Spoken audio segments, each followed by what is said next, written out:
আমরা এগিয়ে চলছি পাহাড়ি আঁকাবাঁকা পথ দিয়ে। সেই জগন্নাথ মন্দিরের অনেক উঁচু একটি মন্দির পার হয়ে আমরা দ্বিতীয়টাতে যাওয়ার চেষ্টা করছি। দ্বিতীয় ধাপে আমরা উঠতে পারছি, আপনারা দেখতে পাচ্ছেন।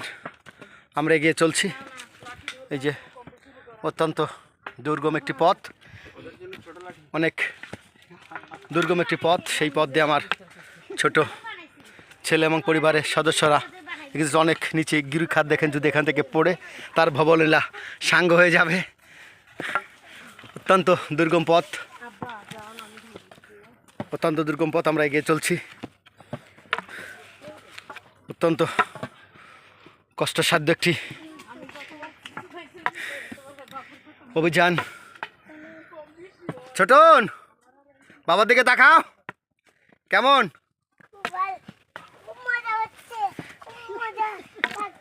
তুমি পারবে, জয় করতে পারবে?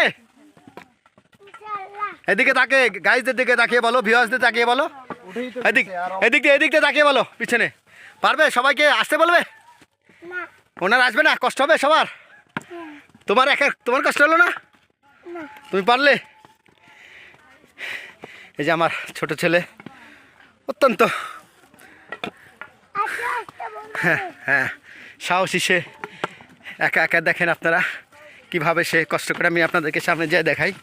হ্যাঁ, এই যে আমার ছোট ছেলে ট্রেকিং করে একা একা, সে কারো সাহায্য নেবে না বলছে, সাহায্য ছাড়া চলে আসছে। অত্যন্ত দুর্গম একটি পথ, অনেক দুর্গম পথ সে উঠে যাচ্ছে।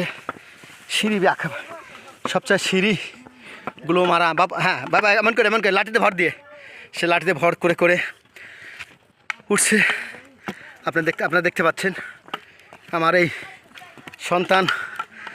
আল্লাহকে অশেষ ধন্যবাদ এমন এনার্জেটিক সন্তান দান করার জন্য। সে কোনো ক্লান্তিহীনভাবে এ পর্যন্ত উঠছে। ছোট কোনো বাচ্চাকে আমরা পথে দেখিনি যে তারা চলে আসছে। আমি এটাই ছিলাম, এটাই পেলাম, আমি এই ছেলেই চেয়েছিলাম, আল্লাহ আমাকে এই ছেলেই দিয়েছে। সে বলছে তুমি এটাই ছিল আর এটাই পাইলে। আপনারা দেখতে পাচ্ছেন সে কিছু মানছে না, ভেঙে চুরে উঠে চলে যাচ্ছে এবং বীর দফে এগিয়ে যাচ্ছে। আল্লাহর অশেষ মেহেরবান। আল্লাহ পৃথিবীকে কত সুন্দর রূপে সাজিয়েছে, পাহাড় পর্বত নদী নালা খাল বিল দিয়ে। তার একটি অংশ বড় পর্বত, বাংলাদেশের অন্যতম প্রধান একটি পাহাড় সীতাকুণ্ডের চরনদ পাহাড়ের আমরা চূড়ায় চলে এসেছি। তবে এখানে যারা আসবেন তাদেরকে আমি সাজেস্ট করব, অবশ্যই সকাল করে আসবেন, ভোরের দিকে আসবেন এবং হালকা খাবার পানি নিয়ে আসবেন। যদিও রাস্তায় পাওয়া যায়, সবই আছে, তুলনামূলকভাবে একটু পানি এবং আছে। আপনার একটু,